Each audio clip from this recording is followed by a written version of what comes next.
아이처럼 그린다는 것은 나이가 들수록 어려워지는데요. 안녕하세요.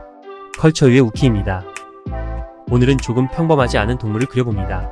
우락부락하고 무섭기도 한 야생동물입니다. 곰을 선택한 것은 시청자분들과 구독자분들께 컨텐츠를 다양하게 보여드리고 싶다는 생각에서 지난 영상에서 펜에 대해 말씀드렸는데요. 제가 주로 쓰고 있는 스푼펜 외에도 G펜, 마루펜, 붓펜, 유리펜 등 여러가지가 있습니다.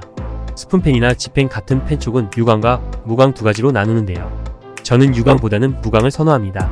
유광은 코팅이 되어 있는 표면이 반짝반짝한데요. 그래서 라이터 블루 펜 쪽을 지져서 잉크가 겉돌지 않게 해서 쓰곤 했습니다. 펜 쪽 끝이 날카로워도 계속 쓰다 보면 닳게 되는데요. 원하는 대로 선이 나오지 않아서 펜 쪽을 바꾸려고 합니다. 새로운 펜 쪽을 쓰게 되면 길을 조금 들이면서 써줘야 합니다. 아직은 잉크가 잘 흐르지 않거든요. 잉크를 찍어서 선을 긋다 보면 길들이기가 수월하고 선이 어느 정도의 굵기로 나오는지 감을 잡는데 도움이 되거든요. 여러 번에 걸쳐 자신이 원하는 선이 나오도록 펜을 길들여줍니다.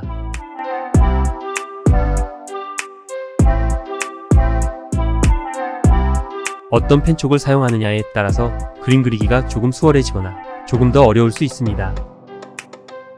대체로 잉크는 빠르게 건조되는 편이지만 굵은 선의 경우에 간혹 마르는데 시간이 더 걸릴 때도 있어서 소묘나 색연필로 채색할 때처럼 손바닥에 그림이 직접적으로 닿지 않게 종이 같은 것을 깔아주는 게 좋습니다. 그런데 이상하게 이렇게 자유롭게 그림을 그릴 때는 곧잘 잊어버리곤 하네요. 연필로 밑그림을 그리지 않고 펜으로 대략적인 형태를 잡아가며 드로잉하고 있는데요. 밑그림이 없으면 아무래도 선을 긋기 전에 한 번 더 생각하게 됩니다. 전체적인 형태를 보고 균형이 맞는지 생각하면서 그리다 보면 드로잉하는 능력이 조금씩 발달되게 됩니다. 사진을 밑에 놓고 트레이싱하면 똑같이 그릴 수는 있겠으나 형태를 잡고 디테일한 묘사를 발달시키려는 도움이 되지 않습니다. 아주 조금 도움이 될 수도 있을지 모르나 글쎄요. 단순히 똑같은 그림이 한 장 더 필요한 게 아니라면 똑같이 그려야 한다는 강박을 버리는 편이 그림 실력 향상에 도움이 될 거라 보는데요. 레퍼런스에 대한 이해가 높아지는 상태에서 그리다 보니 똑같이 그리게 되는 것과 똑같이 그리는 것이 목적이 되는 드로잉은 좀 다른 결과를 만들어 낼 수밖에 없다는 생각이 듭니다.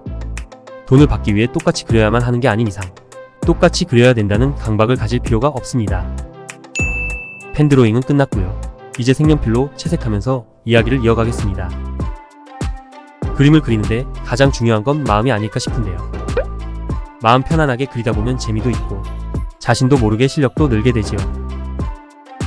아이처럼 그린다는 것은 나이가 들수록 어려워지는데요. 우리 안에는 필요 이상의 관념이 생기는 것 같습니다. 흔히 말하는 고정관념도 생기고요. 다른 사람의 눈치도 보게 됩니다. 특정한 기준에 맞춰 내가 맞거나 틀렸는지를 재단하게 되기도 하고요. 그러다 보면 조바심도 생기고 두려움도 생겨납니다. 하지만 이런 것들은 아무런 도움도 되지 않습니다. 오히려 방해가 될 뿐이지요.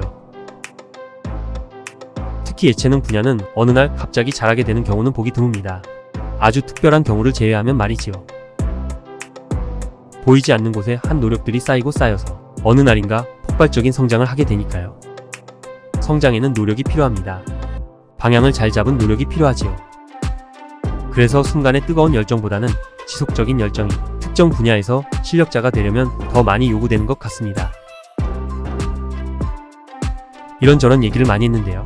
조급한 마음은 결코 도움이 되지 않는다는 말씀을 드리고 싶었습니다.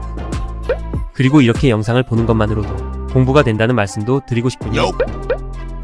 서투른 영상 끝까지 시청해주셔서 감사드리고요. 더 좋은 영상으로 뵙도록 노력하겠습니다. 건강하시고 행복한 날 되세요.